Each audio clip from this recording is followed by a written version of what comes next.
en la reunión virtual la investigación clínica como herramienta para abordar la carga del cáncer en América Latina.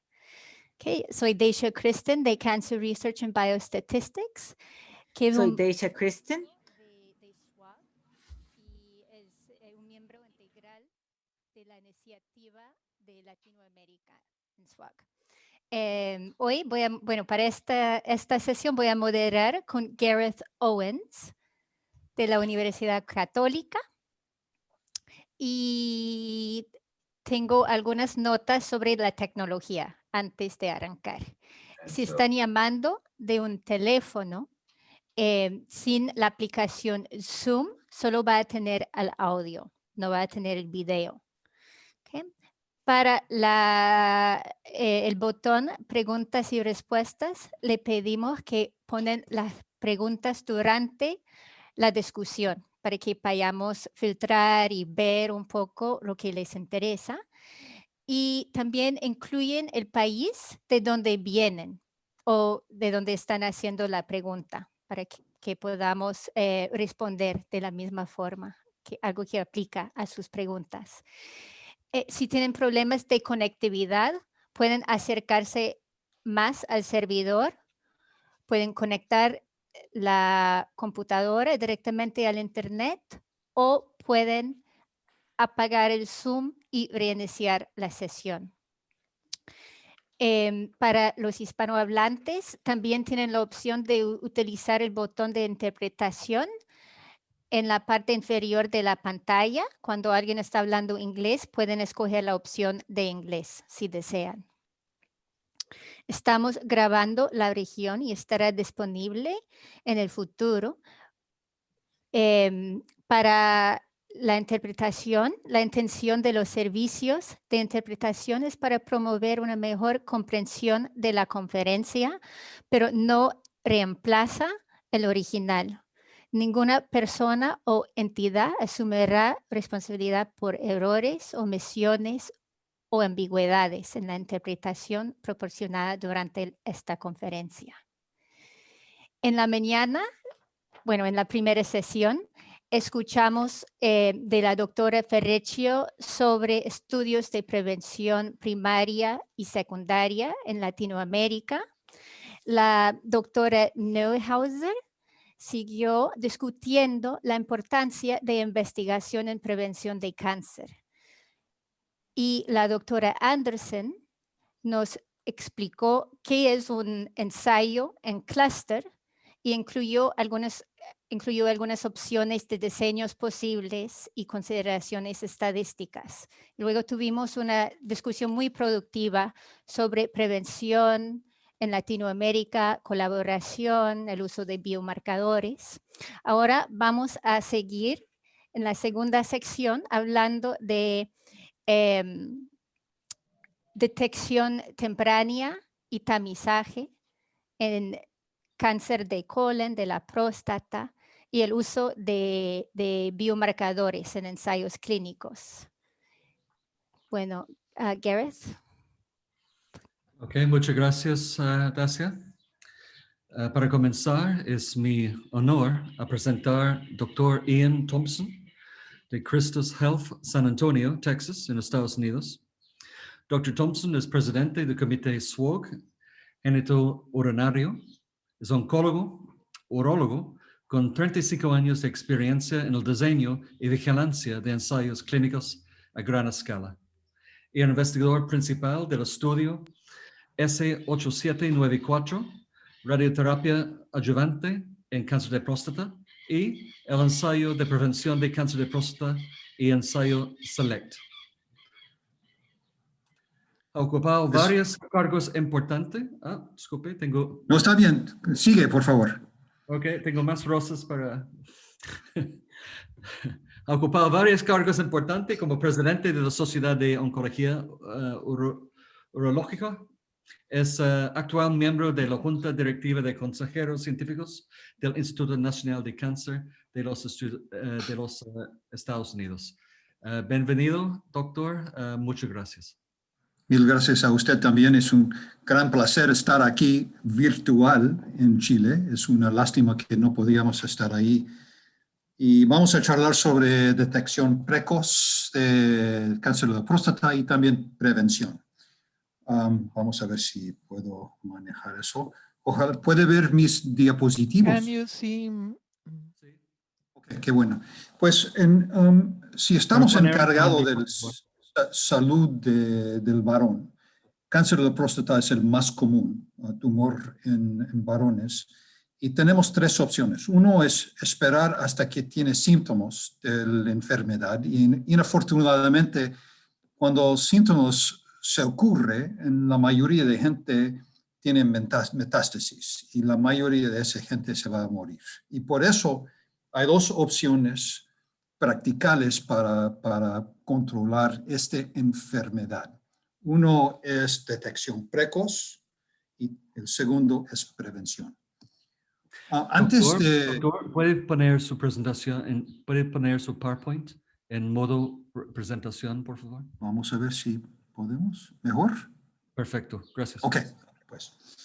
Antes de 83, la única manera para detectar cáncer de la próstata era con tacto rectal. Pero entre 84 y 90 empezábamos a usar el antígeno prostático específico o PSA. Usamos en ese tiempo un antígeno más de 4 que era abnormal y abajo de eso era normal.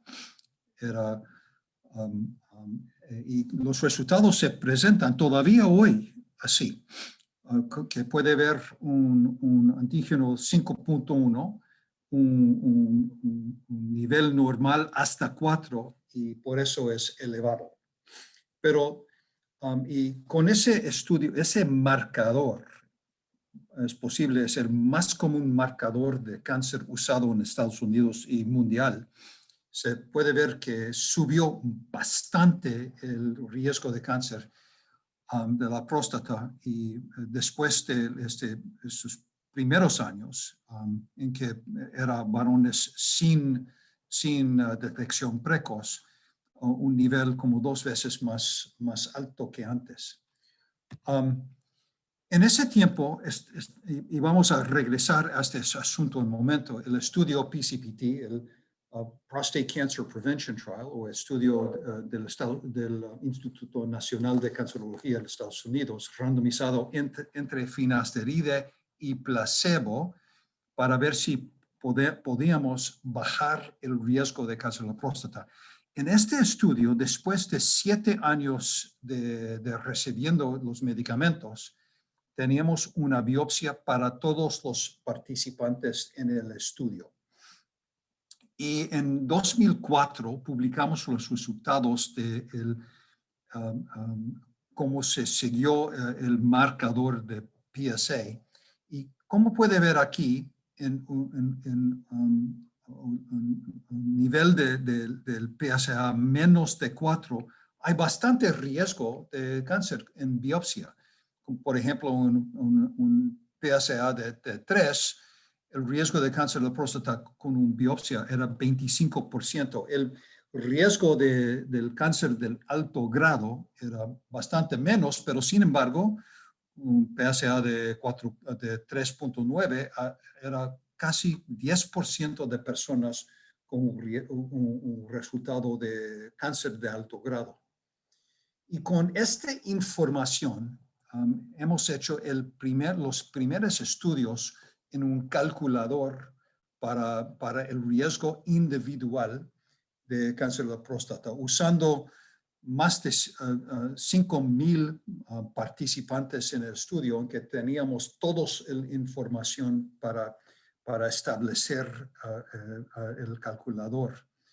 Y cuando pensamos sobre los resultados de una biopsia, en un tumor como cáncer de la próstata, cuando tenemos tumores pequeños de bajo grado, hay 3 opciones. Uno es el resultado que tiene, es una biopsia normal, sin cáncer.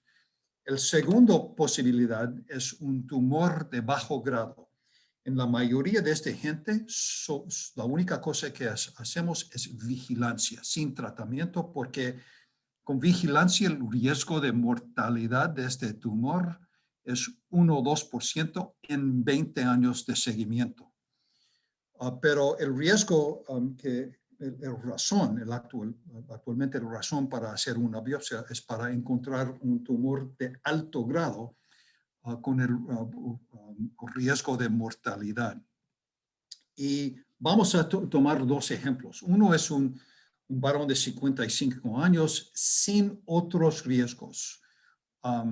Es blanco, no tiene historia familiar de cáncer de la próstata, tiene un tacto rectal normal, nunca ha tenido una biopsia antes, y cuando empujamos el botón, se subió su antígeno de 0.2 hasta 1, y por eso es un poco preocupado sobre su riesgo de cáncer. Pero sin embargo, cuando entramos los números en el calculador, puede ver que su riesgo es bastante bajo. De 100 personas, 88% van a tener una biopsia normal.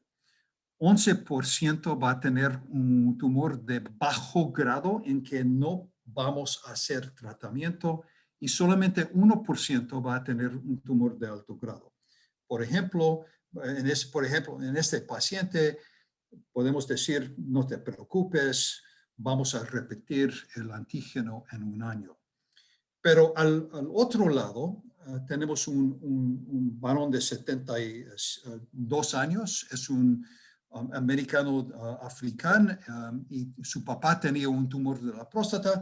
Su antígeno es un poco elevado, es 6.5, y en el tacto tiene un nódulo en la próstata. Si entramos los números aquí, el resultado es totalmente diferente. Puede ver casi 40% de personas van a tener un tumor de alto grado y con esa edad su riesgo de mortalidad es 75% entre como 15 años. Y por eso ese es el varón en que tenemos la oportunidad de controlar el tumor.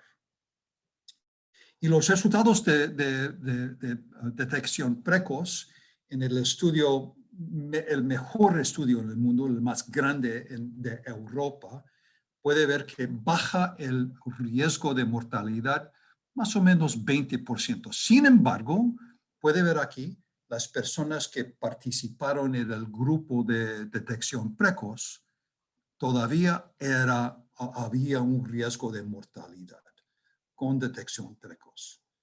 En Estados Unidos, después de empezar la detección precoz con PSA, se bajó la mortalidad de cáncer de la próstata de 50%, pero todavía, puede ver aquí, todavía tenemos mortalidad. ¿Qué es la otra opción? Es prevención. Y como dije en 91, 92, se subió bastante el riesgo de cáncer de la próstata. En ese punto, el Instituto Nacional de Cancerología vio que teníamos la opción de finasteride.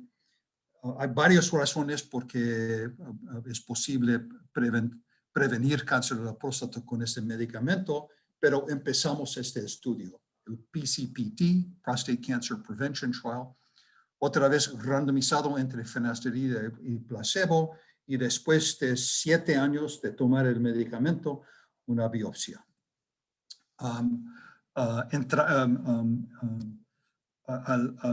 Inicialmente, 24,000 varones entraron en el estudio y randomizamos casi 19,000 a través de todos los estados en Estados Unidos. Y últimamente, en 2003, publicamos los resultados en New England Journal, que se bajó el riesgo más o menos 25% el riesgo de cáncer de la próstata. Cosa interesante es que se bajó en los tumores del bajo grado. Gleason 6 no tenía efecto en Gleason 7, pero en los tumores de alto grado subió el riesgo con finasteride. Y duraba más o menos 15 años hasta que entendemos la razón por qué. entre los 2 o 3 años después, entendíamos que finasteride mejora la sensibilidad del PSA para detección, se mejoró la sensibilidad del tacto rectal y también la biopsia. Puede ver aquí con los Receiver Operating Characteristic Curves que se mejora bastante la detección de sensibilidad del PSA para todos los tumores, para tumores del Gleason 7 o más o tumores de Gleason 8 o más. En todos esos se mejoró la sensibilidad. También se mejoró la sensibilidad para detección de tumores en total y también de tumores de alto grado. Y al final se mejoró bastante la oportunidad de detectar cáncer del alto grado cuando hace una biopsia, porque muchas veces, por ejemplo, en los varones recibieron placebo, 50% de los casos en que encontrábamos un tumor de alto grado en la prostatectomía radical, no estaba en la biopsia. No se encontró con la aguja. Pero al revés, con finasteride, 70% podíamos detectar. Es un mejoramiento de 40% en la sensibilidad de detectar cáncer de alto grado. Con más seguimiento, eso es el resultado de un estudio de Joe Unger, que va a participar en estas presentaciones, creo, el viernes, pero puede ver con más seguimiento en el largo plazo, se mantenga el mejoramiento, el bajo riesgo de cáncer de la próstata hasta 18 años. Pero lo más importante es el impacto en la mortalidad. Es importante no tener un tumor de bajo grado porque hay varias complicaciones y riesgos de tratamiento y seguimiento, y 50% de las personas que reciben vigilancia últimamente reciben radioterapia o una operación. Pero la pregunta es, ¿qué es el impacto en la mortalidad? Y con casi 300,000 años de seguimiento, bastante seguimiento, ahora sabemos los resultados y publicamos esto el año pasado, que baja el riesgo de mortalidad más o menos 25%. Sin embargo, no es statistically significant porque con detección precoz se baja tanto el riesgo de mortalidad que no es suficiente pacientes. Más o menos necesitamos un estudio de 100,000 o 200,000 para entender esas posibilidades. Eso es un estudio gigántico y no es posible hacer, pero parece que baja un poco el riesgo de mortalidad. En resumen de todo esto, sabemos que prevención de cáncer de la próstata es posible con finasteride. Después de 20 años de seguimiento, 7 años de tratamiento con finasteride, baja el riesgo de cáncer de la próstata más o menos para 25 o posiblemente un nivel de 30%. Se mejora la detección de cáncer, especialmente el cáncer del alto grado, que es el tumor que resulta en el más alto riesgo de mortalidad. Esa prevención continúa hasta 18 años de seguimiento y estamos estudiando más años de largo plazo. También este medicamento tiene otras ventajas. Por ejemplo, es un tratamiento bastante eficaz para hiperplasia de la próstata, que es una enfermedad que afecta más o menos 50% de varones de edad más de 60 años de edad.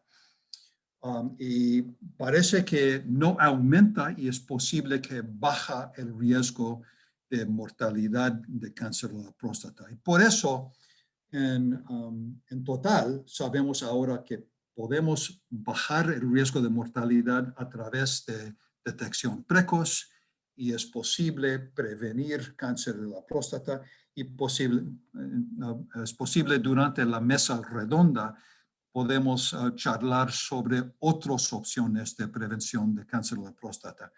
Otra vez es un gran placer estar con ustedes y me gusta disfrutar en las otras presentaciones.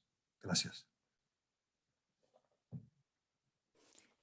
Muchas gracias, Dr. Thompson, por su presentación sobre ese estudio muy importante para reducir el riesgo del cáncer de la próstata.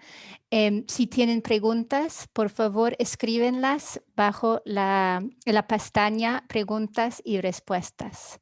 Llegaremos a sus preguntas durante la mesa redonda.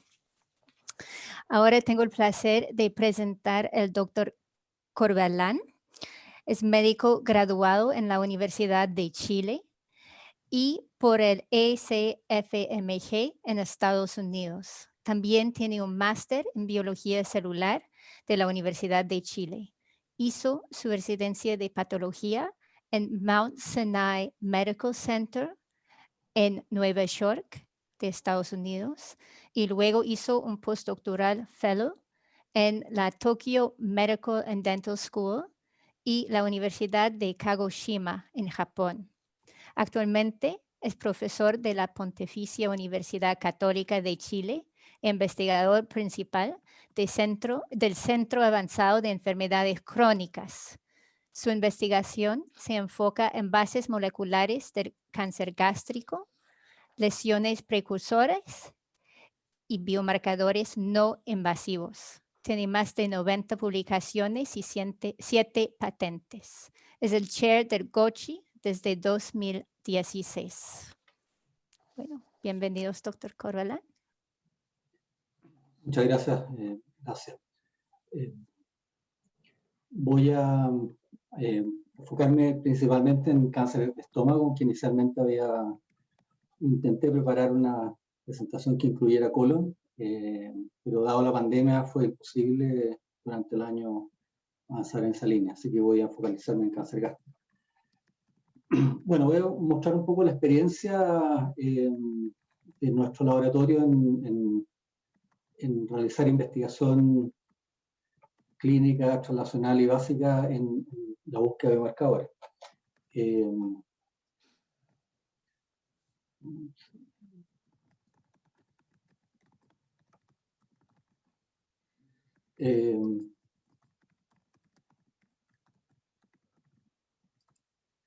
Bueno, voy a hablar sobre el escenario del cáncer gástrico en Chile, la carga de cáncer, las iniciativas que hay en torno al cáncer gástrico, el problema de la lista de espera de endoscopía, que algo se mencionó, la gran carga de endoscopía, las campañas que hacemos junto al grupo de la Sociedad de Gastroenterología de Chile, y los esfuerzos colaborativos de detección de lesiones de alto riesgo de cáncer gástrico y algunos resultados preliminares que tenemos en esta línea.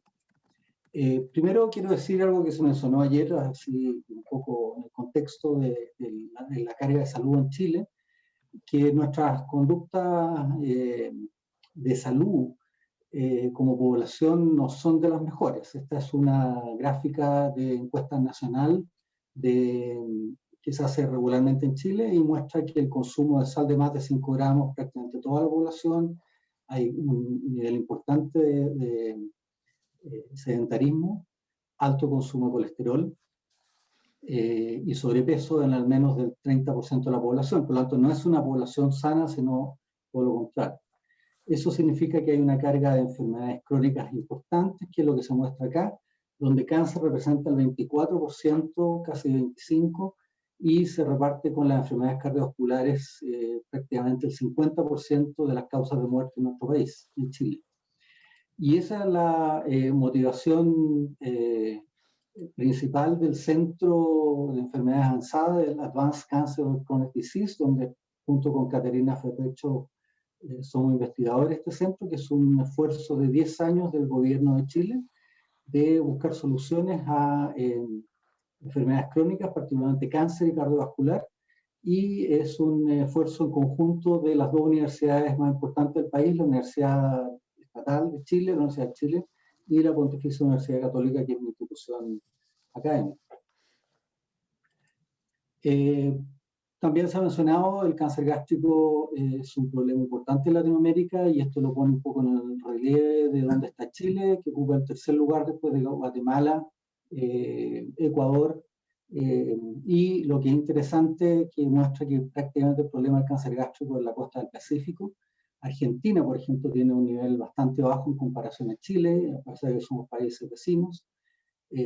Brasil también, todos números en el Atlántico bajo 10 por 100.000 y en el Pacífico más de 15 por 100.000. Por lo tanto, ahí también hay un componente regional que es importante considerar, y eso puesto en el contexto de que Latinoamérica por sí solo representa, es la tercera región más importante de cáncer gástrico en el mundo, y representa prácticamente el 20% de toda la carga de cáncer gástrico mundial. Por lo tanto, esta es una región importante en términos de esta patología. Quizá lo más llamativo en términos de el problema del cáncer gástrico localmente en Chile es que su mortalidad no ha cambiado en los últimos 30 años, y las proyecciones de las tasas brutas, al menos para hombres promedio y mujeres, va a seguir siendo igual, y prácticamente en hombres la proyección no cambia ni siquiera una décima. Por lo tanto, este es un problema pendiente, que no hay solución con la situación actual clínica.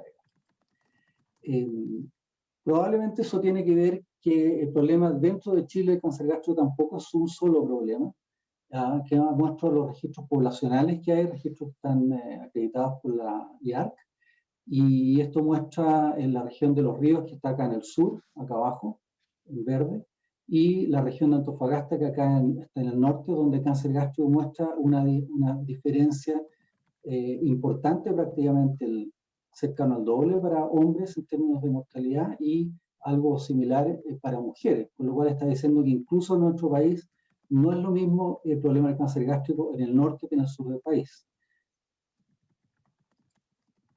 En ese sentido, se han creado iniciativas en torno al cáncer en general y el cáncer gástrico, donde participan la academia, donde está en nuestro centro, la Universidad Católica, la Universidad de Chile y el Centro Atkins, institutos de investigación, donde está GOCHI como un grupo que hace investigación clínica en torno a cáncer, hospitales dedicados a cáncer como el Instituto Nacional del Cáncer, la Fundación López Pérez y el Hospital Clínico San Borja, que son todos que participan junto con GOCHI en SOC, sociedades médicas como la CHEP, la Sociedad Chilena de Endoscopía, que es la que ha promovido campañas de endoscopía, la Sociedad de Oncología Médica, y grupos de advocacy voluntarios y agencias estatales, gubernamentales, que dan el financiamiento a iniciativas en torno al control de esta enfermedad.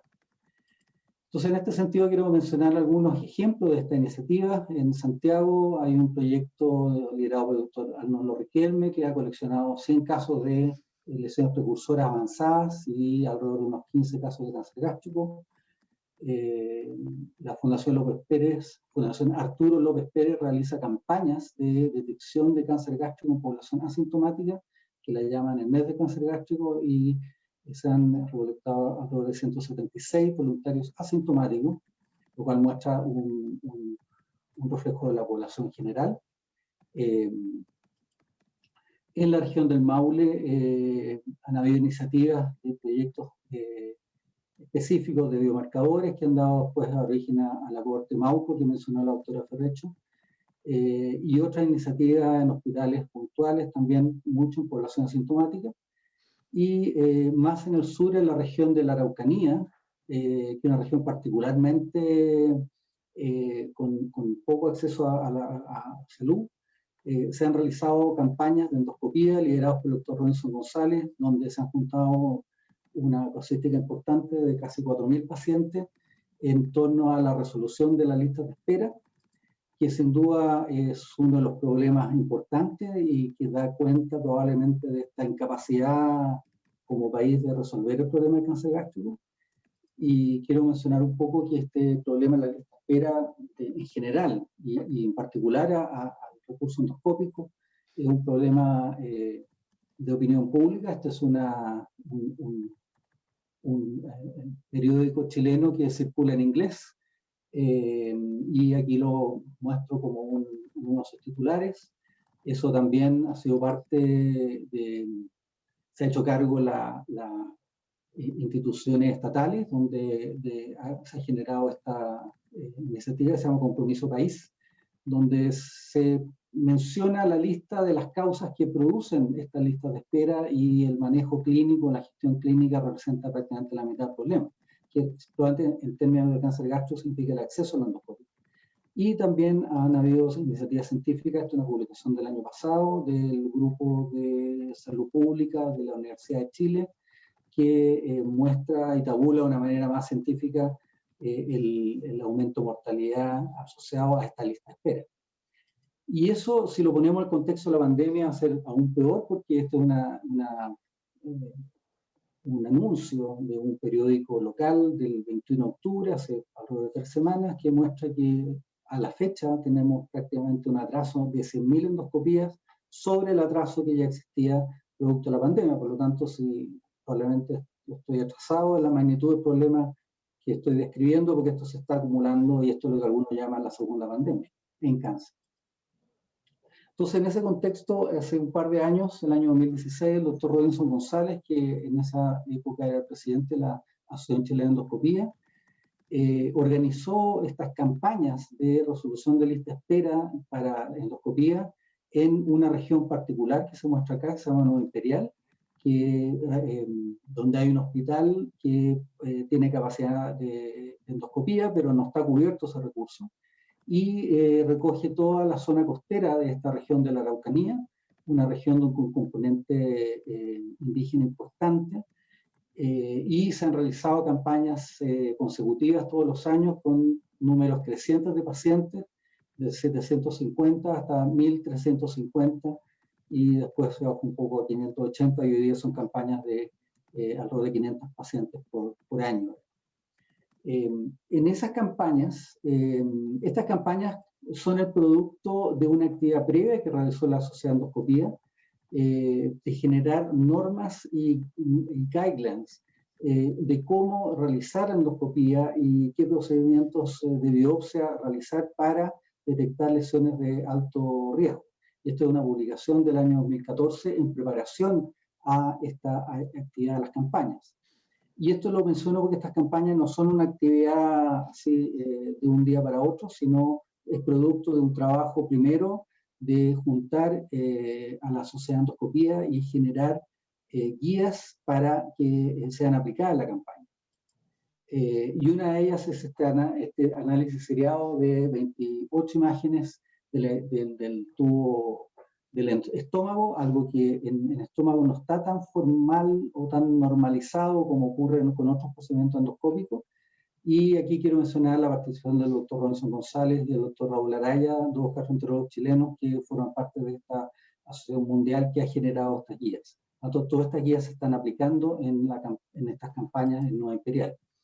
Y finalmente la participación del grupo de patología en términos de hacer análisis seriados por los gastroenterólogos, y un análisis sistemático que se llama OLGA, que en el fondo es el assessment de la gastritis y de la metaplasia intestinal, en el contexto que estas dos lesiones, la gastritis atrófica y la metaplasia, forman parte de la cascada Pelayo-Correa precursora del cáncer gástrico. Entonces, en el 2016 se hizo la primera campaña. Eso obviamente requería una logística de otros grupos como el Ministerio de Salud y la articulación de actividades científicas, donde entramos nosotros como articulando investigación científica en una actividad asistencial. Esta es Nueva Imperial, una ciudad que está alrededor de 1 hora y media al sur de Santiago, rodeada por 2 ríos, un lugar muy bello, donde hay un hospital bastante bien implementado, pero subutilizado en términos de especialistas. Y ahí se realizó la primera campaña donde se recolectaron 750 pacientes y nosotros tuvimos acceso a 250 muestras, porque esto partió tardíamente para nosotros, pero nos permitió en estas muestras realizar análisis de, primero que articulando campaña y actividad científica, y realizar análisis de marcadores que hemos estado trabajando y desarrollando, y uno de ellos es Reprimo, que aquí muestra un consolidado de varios marcadores, donde Reprimo aparece como uno de los promisorios. Y esta publicación es la nuestra, del 2008, donde identificamos este marcador por primera vez y que ha sido replicado en otras poblaciones. Nuestros datos acá, lo que muestro es que tratamos de ver cómo Reprimo funcionaba no para el diagnóstico no invasivo de cáncer, sino como biomarcador para detecciones de alto riesgo, lesiones de Holguín de tipo 3-4 que tienen un riesgo mayor de hacer cáncer gástrico, y la verdad es que esto es una probabilidad bastante modesta, pero muestra que estamos por lo menos dentro del grupo significativo, con grupos también bajos, pero es lo que hemos logrado realizar, y esto muestra que es necesario escalar los números más grandes. Estos datos son similares a lo que mostró el grupo de Schneider en términos de Reprimo de low risk o high risk en Colombia, por lo tanto tiene algún correlato de lo que nosotros estamos encontrando. La diferencia es que ellos lo hacen en tejido, nosotros lo hacemos en sangre, por lo tanto es un biomarcador no invasivo. Y después de eso hemos estado desarrollando biomarcadores de tipo ultrasensible, usando nanopartículas, que es lo que se muestra acá, y al menos con esto podemos amplificar entre 100 a 500 veces la sensibilidad, por lo cual podemos ver lesiones muy tempranas, aunque esto no lo hemos aplicado en la clínica todavía. Y también exploramos la posibilidad de hacer respuesta a terapia, que son marcadores asociados a patogénesis del cáncer, y aquí muestra que en pacientes respondedores hay una disminución significativa cuando uno usa Reprimo como un marcador de monitoreo, pero no así los no respondedores. Y este es un ejemplo, un caso único en que era un paciente que estaba con 2.700 copias al inicio, baja 0, y aquí se ve la resonancia nuclear, y cuando recae el marcador vuelve a subir a 4.100 copias, y ahí se ve la lesión de residuo, por lo tanto un marcador que tendría una utilidad en diagnóstico y en respuesta al tratamiento. Ahora, este es un gen bastante especial, poco conocido, y uno de mis estudiantes interesado en estudios evolutivos realizó esta publicación. Nos asociamos con un grupo de biólogos y publicamos este artículo donde aparece la evolución de Reprimo desde los invertebrados hasta los vertebrados, hasta los humanos acá. Y lo interesante, bueno, un poco colocamos en el espacio lo que es Reprimo, pero aparecieron nuestros genes, Reprimo 3, un gen que descubrimos nosotros, que no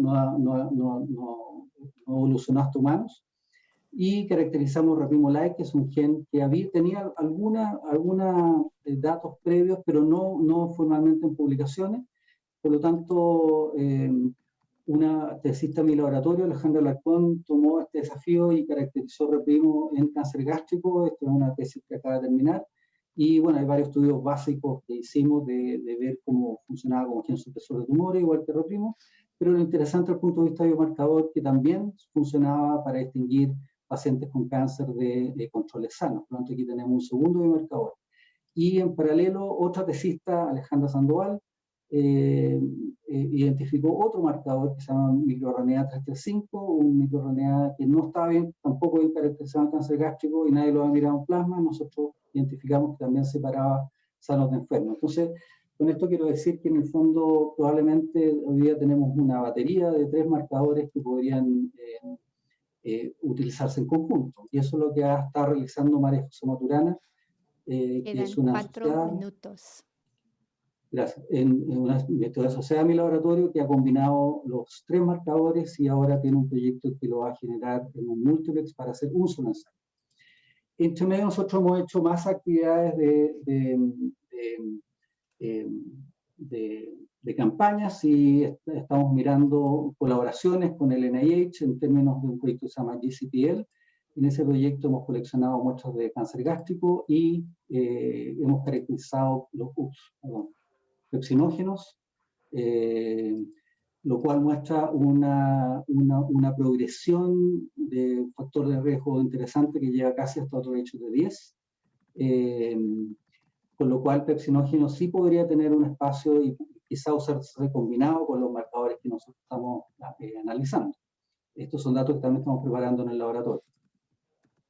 Y finalmente hemos establecido otras colaboraciones a través de las campañas, lo cual ha sido muy positivo en términos de internacionalizar, por así decirlo, porque este es un proyecto con la Unión Europea de sustancias volátiles, que lo estamos haciendo en las campañas. También en el año 2020-2021 se va a hacer esta determinación. Y por esta razón nosotros tomamos una iniciativa desde el proyecto NIH de salirnos de las campañas y movernos a una región que muestro acá, donde hay un bello lago que se llama el lago Villarrica, que tiene una ciudad acá. Esa ciudad tiene un pequeño hospital, bastante no muy moderno, pero donde hay una unidad de endoscopía liderada por el doctor Luis Popelli muy activo. Entonces lo que hicimos fue crear una unidad de investigación, que es un container, que contiene un -80, centrífuga, una sala de entrevista y toma muestra. Y la razón de este container es porque este hospital se ha construido en base a puros containers, que es lo que se muestra acá, que es una práctica habitual en el sur de mi país para ampliar una capacidad que no se satisface. Y ahí hemos desarrollado cohortes de metaplasia intestinal, que la idea es poder seguir a los pacientes de cáncer gástrico desde la mirada de nuestro marcador, que es la metilación, basada en esta publicación que muestra que la metilación, cuando hay metaplasia intestinal y progresa a cáncer, se mantiene, pero cuando regresa a atrofia, baja la metilación. Por lo tanto, aparentemente la metilación es un marcador que permanece y favorece la progresión a cáncer. Entonces, en conclusión, en torno a estas campañas de cáncer gástrico, nosotros hemos participado en resolver un problema de lista de espera con un grupo de voluntarios gastroenterólogos muy activos. Hemos articulado investigación para nacional e internacional, y en eso hemos tratado de desarrollar validación, descubrimiento, algunas tesis de doctorado en torno al área de marcadores de cáncer gástrico.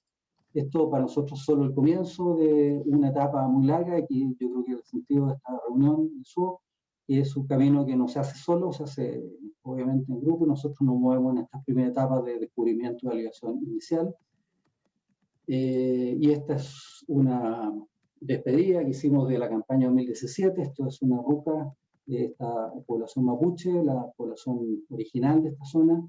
Y este es el grupo que ha participado en estas campañas. Muchas gracias.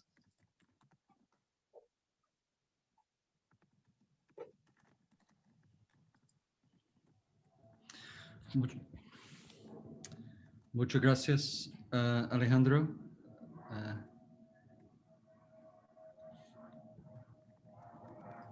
¿Aló, me escucha? Sí. Sí, ok. Muchas gracias, Alejandro, por esta presentación. Como hablamos antes, vamos a tener preguntas al final. Ahora es mi placer presentar nuestra próxima presentadora, doctora Susan Halabi. Dr. Susan Halabi es profesora de bioestatística y bioinformática en la Universidad de Duke, en Estados Unidos. Es experta en el diseño y análisis de investigaciones clínicas en oncología.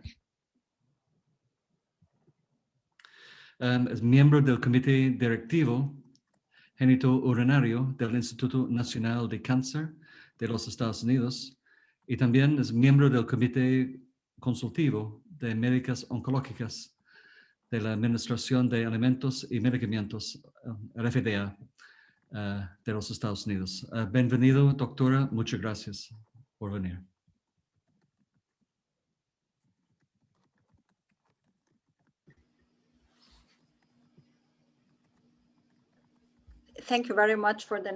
Muchas gracias por la presentación, y me gustaría agradecer a los organizadores.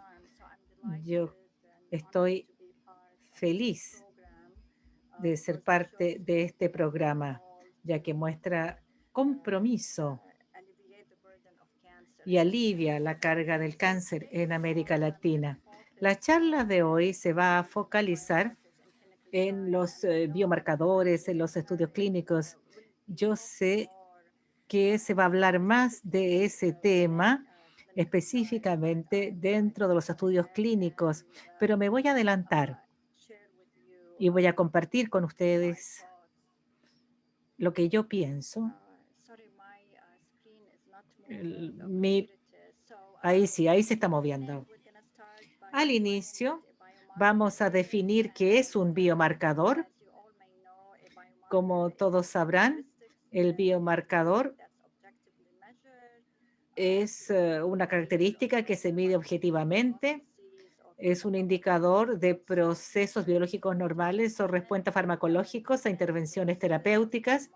Hay distintas fuentes de biomarcadores. Puede ser tejido, suero, plasma, orina.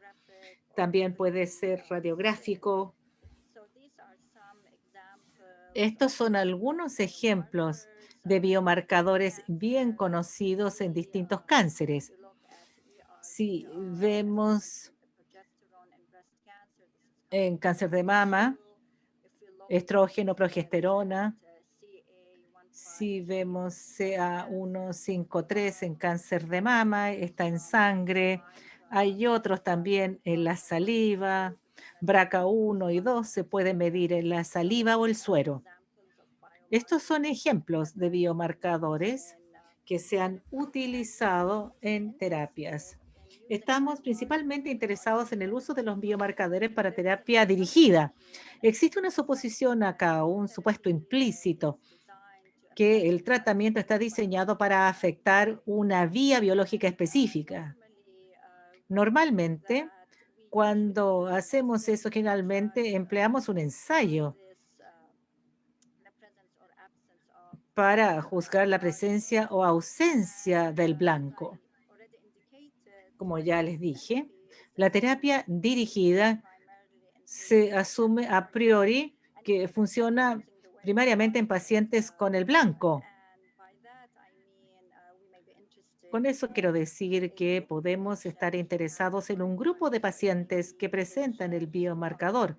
Pueden ser pacientes positivos para RPR o algún otro marcador. Esto es algo que básicamente se defina como presencia, pero en ocasiones el biomarcador puede estar ausente. Existen varios tipos de biomarcadores: diagnóstico, pronóstico, predictores, sustitutos. Y los biomarcadores diagnósticos, el objetivo principal es identificar si un paciente tiene una enfermedad específica. Obviamente, cuando diseñamos un estudio clínico con el fin de usar biomarcadores diagnósticos, la población de pacientes va a ser muy distinta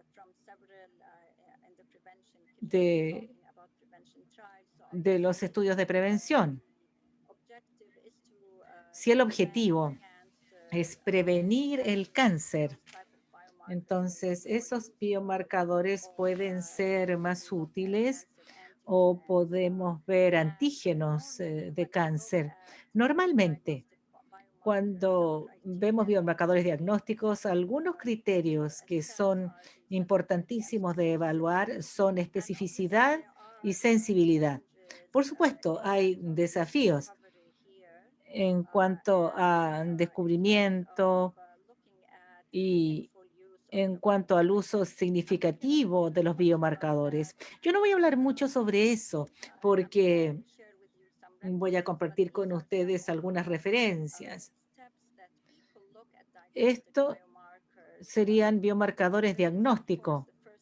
Por supuesto, tenemos el primer paso acá, que es la validación analítica. Después tenemos la validación clínica y posteriormente debemos determinar si es útil o no, si tiene utilidad clínica. Y hay otros temas también que hay que tomar en cuenta. En validación clínica se determina si es reproducible, si es una prueba exacta, se ve la especificidad, la sensibilidad. Y la FDA en ocasiones quiere tener las cosas claras con un laboratorio certificable. Aquí tenemos la validación clínica. Tenemos que ver cuál es su concentración en el estudio clínico, se ven los resultados del biomarcador, si son pacientes positivos, si les va peor en cuanto a la sobrevida o la sobrevida libre de progresión. La idea es tratar de entender el impacto del biomarcador con respecto a los resultados. Es decir, salimos más bien del primer paso y vamos al segundo paso. El biomarcador puede ser diagnóstico, puede estar bien validado en cuanto a los resultados, pero el siguiente paso es si este examen mejora el estado de salud, si los resultados del examen van a cambiar el desenlace. Eso es muy importante. Es muy importante para estudios poblacionales. Yo sé que la doctora Newhauser mencionó el estudio SELECT y otro estudio SWOG. Algunos, por ejemplo, pueden haber utilizado PSA como marcador. Existe una tendencia a no depender completamente en el antígeno prostático. Se debe considerar como screening en estudios poblacionales. Y hay otros temas también que tienen que ver con el costo. Hay valor agregado, ahorro de costos al conocer los resultados. Tenemos una estrategia de reducción de riesgo de tratamiento para implementar basado en esos resultados. Todas estas son etapas importantes y que se consideran para los biomarcadores diagnósticos. Ahora voy a cambiar de tema y me voy a referir a los biomarcadores pronósticos. Por biomarcador pronóstico, quiero decir aquellos que predicen el pronóstico, el resultado, independientemente del tratamiento. Aquí en este gráfico estamos viendo la sobrevida. También estamos viendo el riesgo y aquí tenemos pacientes con el mayor riesgo que tienen la peor sobrevida. Claramente, esto nos muestra en esta cohorte que se basa en biomarcadores, es útil y puede ser pronóstica. Desde el punto de vista estadístico, nosotros hacemos exámenes estadísticos utilizando el modelo de riesgo proporcional en el análisis. Voy a dar un ejemplo de un biomarcador que se basa en un modelo que algunos de ustedes al parecer conocen, que es Oncotype DX. Oncotype DX fue usado como un biomarcador de pesquisa en todas las mujeres, más de 10.000 mujeres que se les hizo una pesquisa basal y aquellas que estaban con riesgo intermedio se randomizaban a terapia endocrina o terapia endocrina más quimioterapia.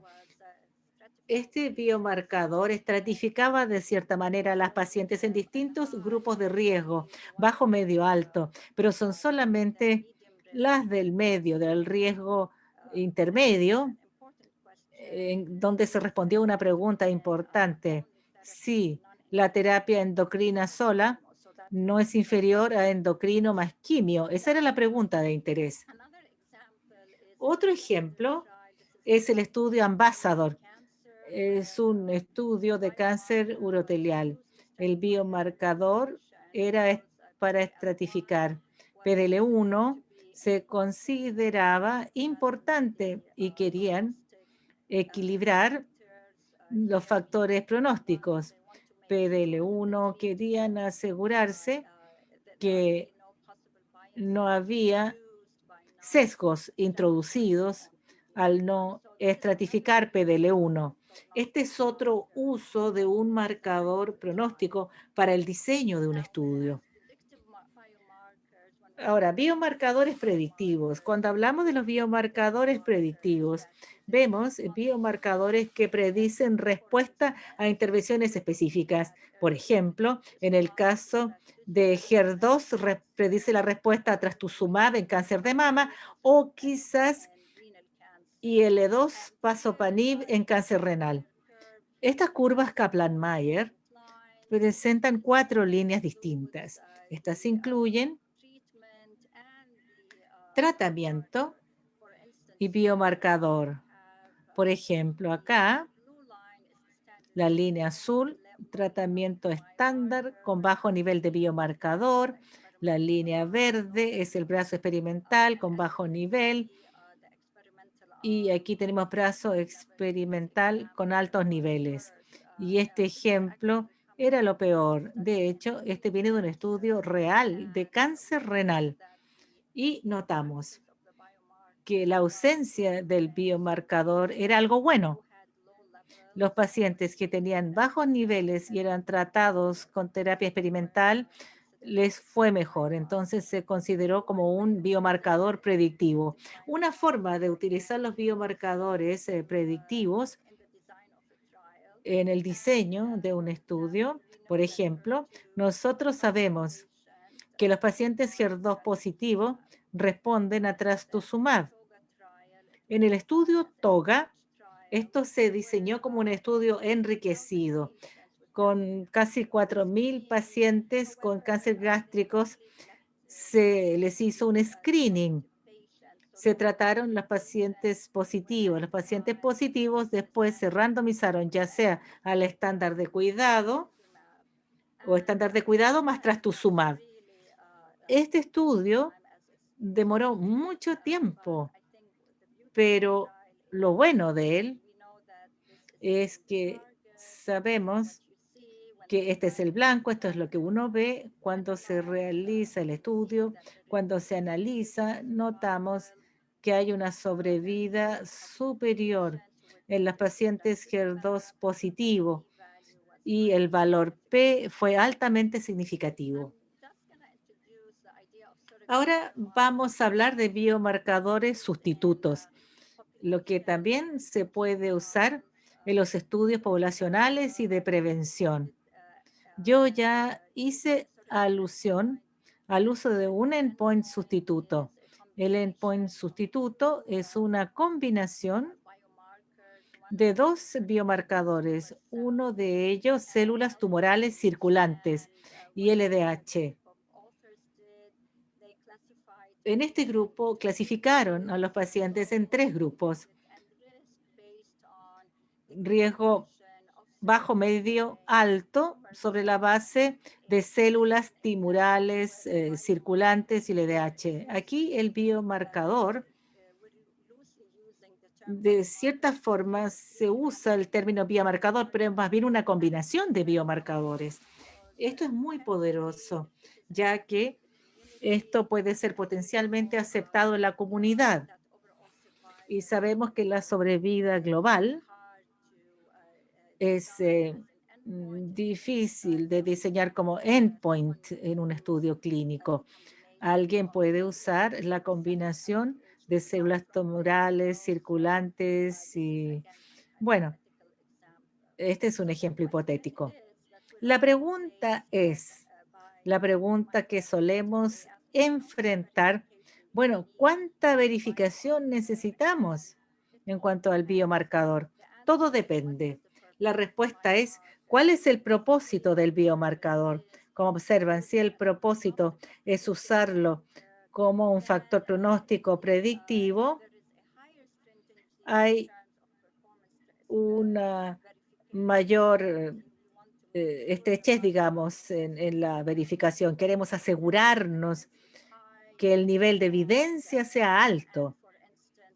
Y, por ejemplo, en el caso de muchos biomarcadores, el punto de corte ya está bien validado antes de implementarlo en el estudio.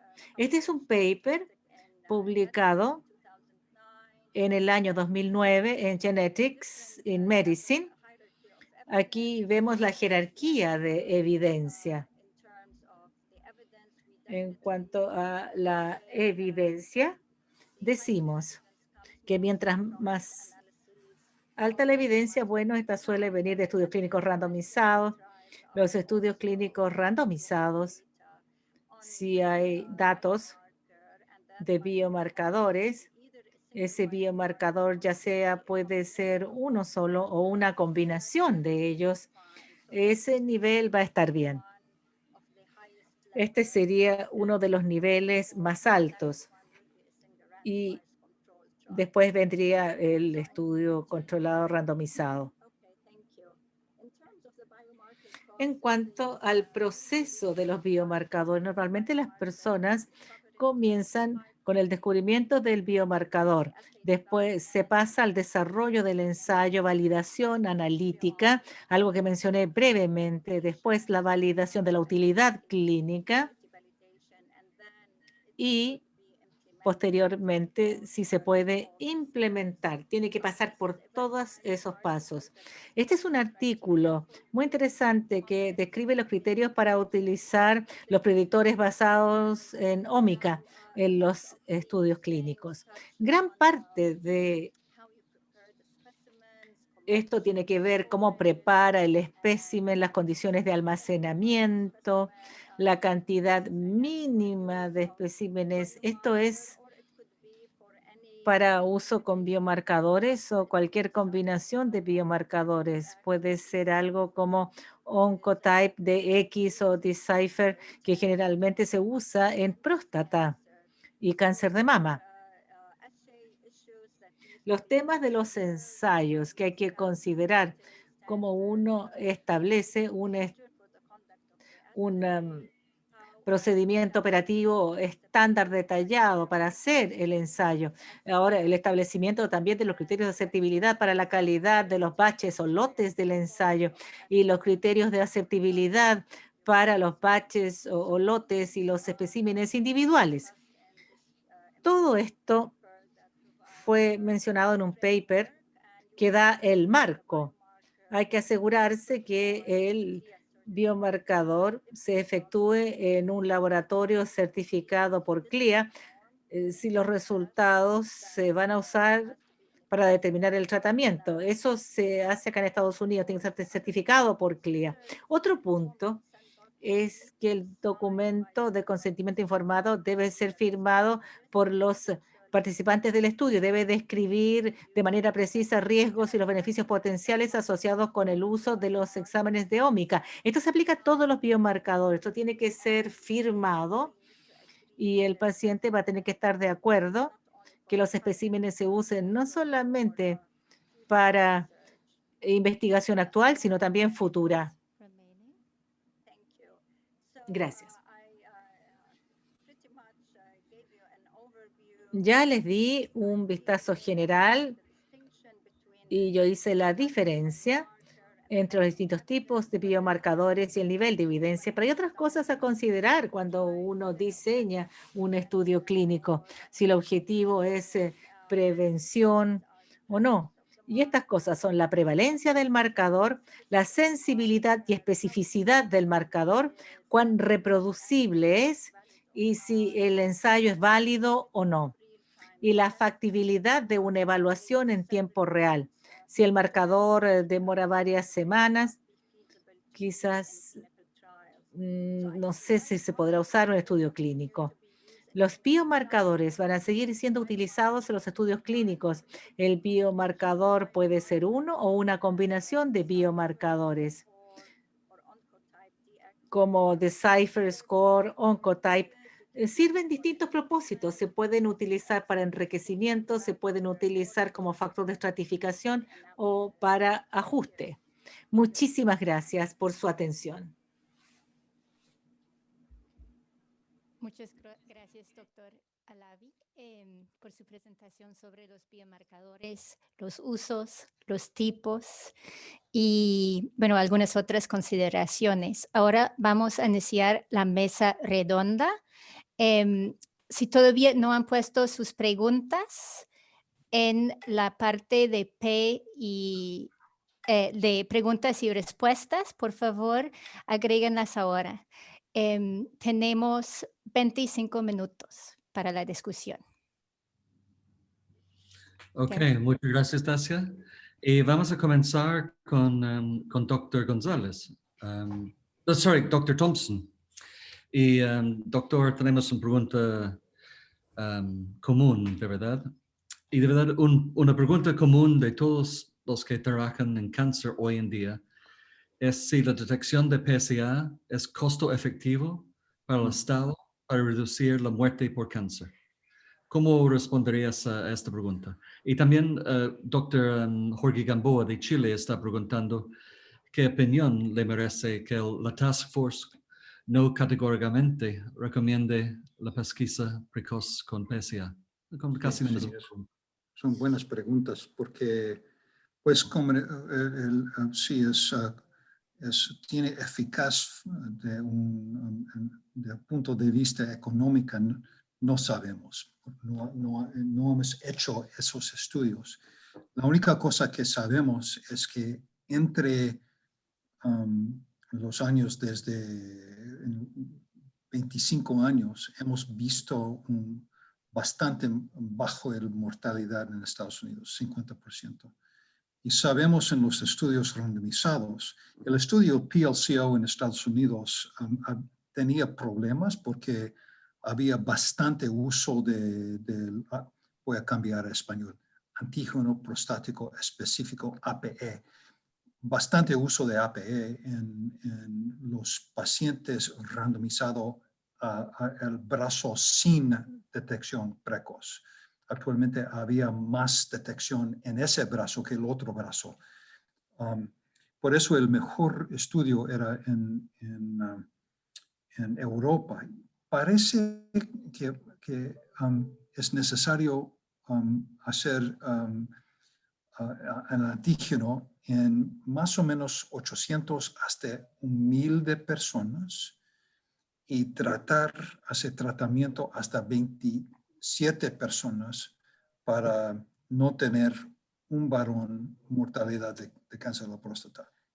No es un uso de dólares o pesos médicos que tiene bastante efficiency. No es bueno para eso. Pero sin embargo, si usamos en una manera mejor para detección de personas de tumores de alto grado, por ejemplo, usado el calculador, se puede cambiar a hacer biopsias en personas en que el riesgo es del alto grado en vez de la mayoría que se encuentra de bajo grado.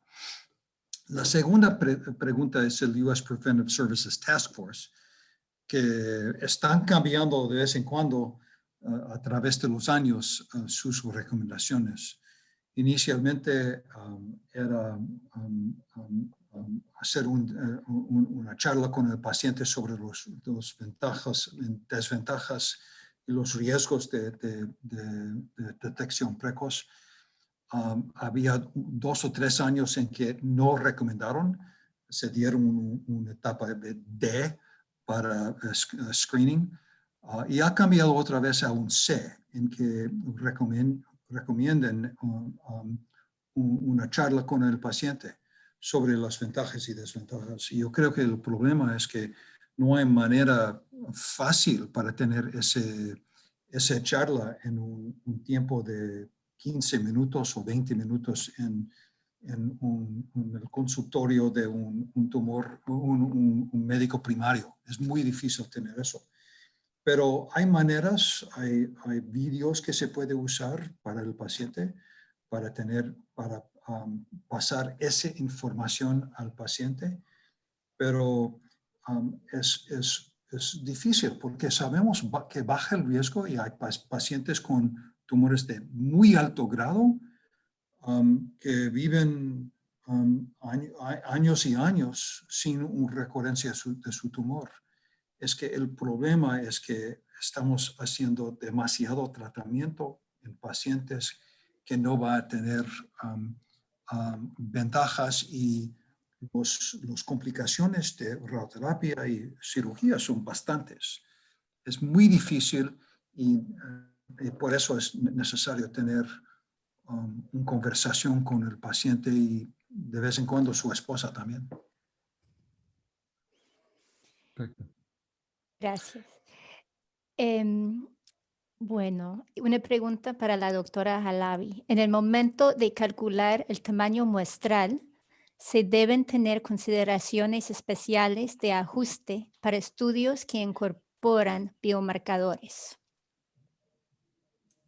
Sí, gracias. Claro que sí. El doctor Angie Horan, mañana ella discutirá pero es muy importante tener la prevalencia del biomarcador. Es una cosa muy importante cuando considerar el tamaño muestral.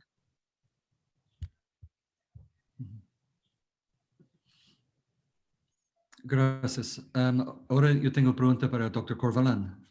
Dr. Corvalán, ayer en presentación, excelente presentación ayer de estadísticas en Estados Unidos, mostraron información sobre los tribus nativos de Estados Unidos, y fue interesante que el cáncer gástrico fue bastante común en los tribus que están viviendo por la costa oeste, que es la costa Pacífico. ¿Quieres hacer un comentario sobre eso? ¿Tú crees que eso es algo común en América Latina? Que hay esta asociación con cáncer gástrico con el Pacífico? Bueno, yo creo que alguna asociación tiene que existir, porque el problema, y eso fue lo que quise mostrar, yo creo que cuando uno habla de Latinoamérica y el problema del cáncer gástrico es el lado pacífico, y no es tan importante en el lado atlántico, no digo que no sea, pero claramente las cifras de mortalidad muestran números que son distintos. Y por otro lado, en los otros lugares de cáncer gástrico es Corea, Japón y China, que también es pacífico. Y pareciera que el problema del cáncer gástrico está en torno al anillo del Pacífico. Uno podría hacer especulaciones como que ese también son zonas volcánicas y quizás hay algo ambiental, pero no puedo pasar más allá. Lo que sí llama la atención, creo que da pie a hacer investigaciones geográficas, regionales, probablemente hay un componente étnico porque se da en las poblaciones más amerindias, pero creo que es una observación que debería ser desarrollada, explorada, pero sería una especulación. Interesante tal vez saber Heliobacter en este norte en Estados Unidos, en Canadá y en Alaska. Tal vez una pregunta un poco más fácil de contestar es este problema con Chile a tener cáncer gástrico, la diagnóstica en etapa muy avanzada. Miramos a Corea, tengo como 50% en pesquisa en etapa 1, pero en Chile la mayoría de pacientes son avanzadas. ¿Cómo podemos mejorar eso? ¿Qué son las cosas políticas, temas políticos que necesitamos implementar? Bueno, yo creo que el recurso a la endoscopía es un recurso súper limitado. No hay suficientes gastroenterólogos ni equipamiento, y eso siempre va a ser así, porque claramente la endoscopía es un recurso muy complejo, requiere un médico y todo un personal de salud especialista, una infraestructura dedicada, por lo tanto, cierto, es un recurso limitante. Por otro lado, la indicación de la endoscopía, hay varios estudios que muestran que la indicación de la endoscopía no es necesariamente la más correcta. La experiencia de las campañas muestra claramente que alrededor del 50% de las endoscopías no tenían alguna prioridad, y por otro lado no detectan el número esperado de cáncer gástrico. Las campañas no son detectadas más de 10 casos de cáncer, lo cual es un número bastante bajo, pensando que es una lista de espera donde se está acumulando o incubando el cáncer. Por lo tanto, el problema, yo creo que el segundo problema es la indicación endoscópica. Y parte de eso tiene que ver con varias iniciativas que apuntan a la erradicación del Helicobacter en población de menos de 40 años, que yo creo que es una manera bastante útil de limpiar de alguna manera la demanda endoscópica para focalizarla en los pacientes que están de alto riesgo. Y la última es lo que nosotros tratamos de desarrollar y que quizás ha sido estresar más el sistema, de más que mirar marcadores asociados a cáncer directamente, es poder desarrollar, y vos estamos empezando a hacer paneles, marcadores que permitan identificar lesiones de alto riesgo. Quizás no sean tan precisos, pero sí te permitan distinguir lesiones de alto y bajo riesgo. Y claramente pronto hay más marcadores, pero eso de alguna manera podría jerarquizar las listas de espera y poder ver quiénes de los 4.000 pacientes que están en la lista, quiénes serían los 1.000 prioritarios, por poner un número. Yo creo que son varios niveles que requieren optimizar un recurso limitante y absolutamente necesario que es la endoscopia. Perfecto. Bueno, una pregunta para el doctor Thompson. ¿Cuál es su opinión del uso de APE en población abierta en países de ingresos bajos o intermedios como en América Latina? Esa pregunta viene del doctor Mojar en México. Es buena pregunta. Es un poco más difícil porque es necesario tener maneras de hacer no solamente detección, pero tratamiento con eficaz. La radioterapia y la operación no son fácil de hacer en una manera sin complicaciones. En la mayoría de casos lo que vemos es que personas con acceso a universidades, hospitales de universidades y clínicas privadas tienen más acceso que los otros, pero es una cosa en detección precoz en todas las enfermedades. Es que es difícil hacerlo si no puedes seguir al tratamiento, y no solamente el tratamiento, pero el seguimiento del paciente por toda su vida y también el tratamiento de las complicaciones y efectos secundarios del tratamiento, que son muy comunes con cirugía y con radiación. Por eso es bastante difícil, y en esas poblaciones puede ser que hay otras maneras de usar el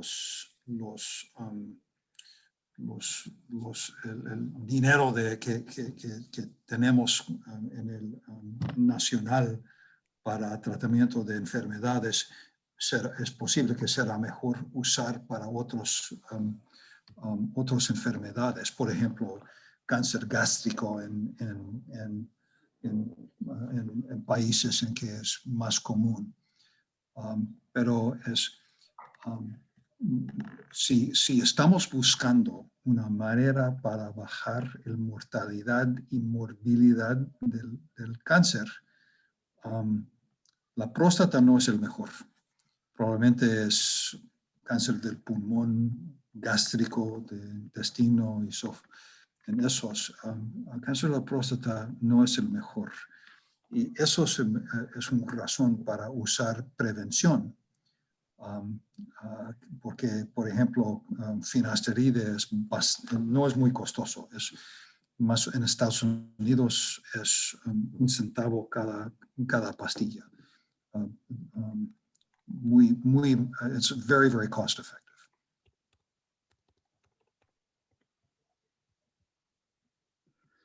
Gracias, doctor. Tengo una pregunta para el doctor Halabi. Y sobre un comentario de Dr. González en la sesión anterior, él está diciendo que para tener un biomarcador hoy en día necesitamos tener 90% sensibilidad y 80% sensitividad. Para el FDA o para la comunidad o clínico van a aceptarlo. Yo quiero tener su opinión de eso. ¿Tú crees hay niveles absolutos que tiene que pasar por un area under the curve, un ROC de como 0,9 para poder pasar hasta un biomarcador clínico? Sí, gracias. Es una muy importante pregunta. En la sensitividad y la especificidad de un biomarcador necesita que esté más alto, yo pienso, en mi opinión, de 90%. Pues, pero es dependiente que si hay otros biomarcadores en este cáncer o no. Quizás es mejor explicar en inglés porque mi español es más o menos. Okay. So it depends on Bueno, relevant to what. depende de en relación a qué. Si el objetivo principal es simplemente probar si un biomarcador es pronóstico, puede que no importe mucho en esta etapa la sensibilidad y la especificidad, pero si se está usando, por ejemplo, en una población para tamizaje, como mencionaba el doctor Thompson, donde se usa PSA y es más un experto en eso, decididamente uno quiere que la sensibilidad y la especificidad sean altos. Y en términos generales uno quiere que sea alta, mayor que 80-90%, pero si estamos desarrollando un nivel de evidencia, evidentemente nada va a partir demasiado alto. Y aquí es donde la validación analítica va a ser muy importante, porque aquí es donde en el laboratorio la gente va a pasar tiempo trabajando con ese ensayo para que la sensibilidad y la especificidad estén listas para pasar a la segunda fase y cuando ya relacionamos las cosas con los resultados. Yo quisiera decir algo. La doctora Lavie es una de las bioestadísticas más brillantes del mundo. Quería preguntar, ¿no depende realmente de qué cáncer estemos buscando? Por ejemplo, una historia natural muy corta con metástasis precoces como en cáncer ovárico, por ejemplo, donde si tuviéramos un marcador, eso les da una indicación de que está presente y uno termina haciendo una esterectomía laparoscópica en una mujer. La invasividad del cáncer pulmonar, donde hay que hacer una toracotomía, por ejemplo, donde tiene, por ejemplo, en caso de fumadores, problemas de EPOC, ver un pequeño nódulo que termina siendo un granuloma. El impacto es tremendo. Yo creo que depende del tipo de cáncer con el que estemos trabajando. Me interesaría escucharla. Sí, eso en realidad es un punto excelente. Y por eso yo decía que depende. Idealmente sí, querer una sensibilidad y especificidad alta, pero hay otros factores que considerar también. Si el ensayo es invasivo, entonces quizás no va a tener utilidad clínica, ¿no es cierto? Porque estas son otras cosas que hay que tener en cuenta.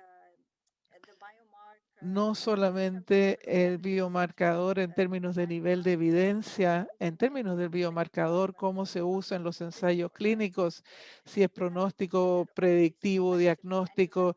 Hay que considerar todo esto colectivamente y sopesarlo. Si es un ensayo difícil o si va a ser invasivo, entonces yo creo que la gente va a tener que volver al principio y producir un biomarcador mejor. La mayoría de los biomarcadores, como les mostré en las primeras diapositivas, se basaban en sangre, plasma o suero. Hay algunos de saliva, pero hay otros también que pueden ser tisulares, como para el cáncer de próstata. Es fácil hacer una biopsia, pero en otros, digamos, cáncer pulmonar, si un paciente es EGFR positivo y estamos estudiando eso, puede no ser fácil obtener ese resultado de una muestra de tejido que de sangre, porque eso va a ser más invasivo.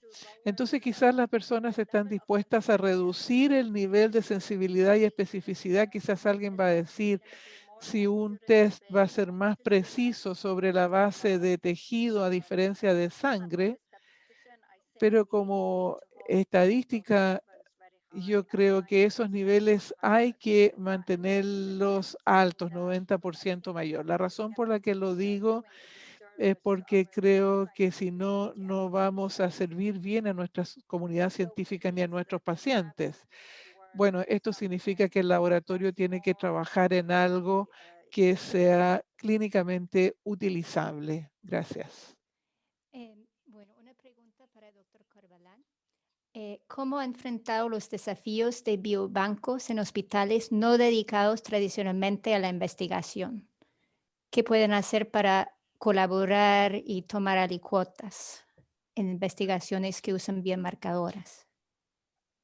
Bueno, tradicionalmente nosotros Well, trabajamos en lugares donde hay yo diría, un cierto nivel de infraestructura y un cierto nivel de interés clínico de los clínicos por hacer investigación. Y ese es el caso de Villarrica, que prácticamente equipamos y creamos la unidad. Fue un esfuerzo importante, pero fabricamos una unidad, un espacio físico que no existía, usando una infraestructura que el hospital ha usado para ampliarse. Ese hospital ha crecido en base a containers, 50% del hospital containers. Por lo tanto, si hay interés de investigación, nosotros hemos creado unidades de investigación dentro del hospital. Y en los otros han sido lugares que algo tienen, porque ya existe alguna iniciativa de biobanco, o también lo que ha ocurrido es que las campañas que duran en general un mes, los hospitales acceden a ceder espacio temporal, por lo tanto instalamos nuestro equipo, contratamos gente local y con 1 o 2 personas de Santiago que la apoyan y la asesoran. Entonces es una especie de joint venture. Y un poco de la vuelta de mano que estamos resolviendo un problema clínico. Entonces hacemos investigación articulando con una necesidad asistencial, y eso yo creo que ha sido la llave del éxito. Gracias. So, thank you, Doctor. I have a question for Dr. Ian Thompson. This is from Tengo una Dr. pregunta para el doctor Ian Thompson, del doctor Garnet Anderson. ¿Es posible estimar el grado en el cual la reducción de mortalidad por finasteride es atribuible a una mejor detección que un efecto directo del fármaco sobre el proceso de la enfermedad? Y te voy a responder en inglés. Es una muy buena pregunta. Al final del estudio, cuando se hicieron todas las biopsias, hubo un 25% de reducción. En ese momento no sabíamos que todos los sesgos de detección estaban sesgando hacia una detección aún mayor con finasteride, de modo que el PSA tuvo un sesgo en ese sentido. Si había las curvas, si esas curvas fueran pruebas diagnósticas, habrían recibido un registro inmediato como test diagnóstico por el FDA. Eran altamente significativas. Incluso para enfermedad Gleason 7, el tacto rectal mejoró. Les mostré también una diapositiva de cuán malo puede ser para la detección.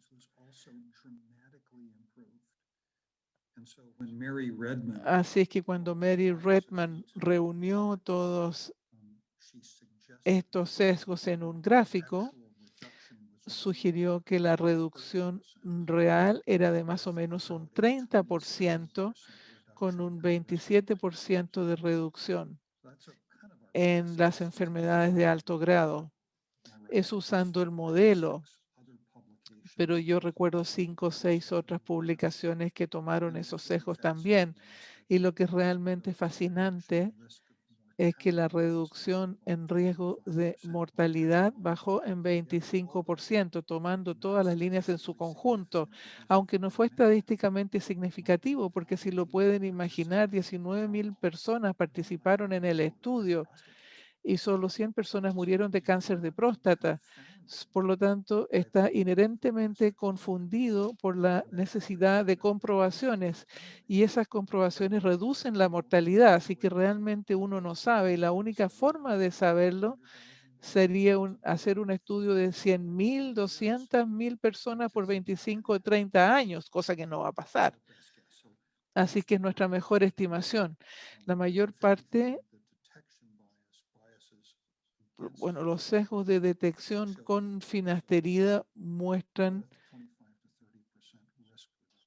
que hay más o menos un 25 o 30% de reducción de riesgo. Ya se acabó el tiempo. Muchas gracias por su participación en esta discusión y sus presentaciones hoy.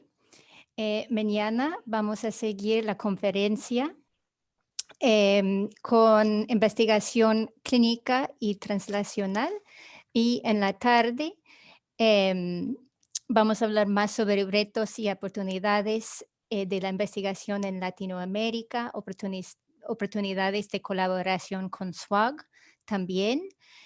Y vamos a escuchar también una presentación de la doctora Redman, que el doctor Thompson acaba de mencionar. Antes de dejar la conferencia, les pedimos que hagan la encuesta y nos vemos mañana. Muchas gracias.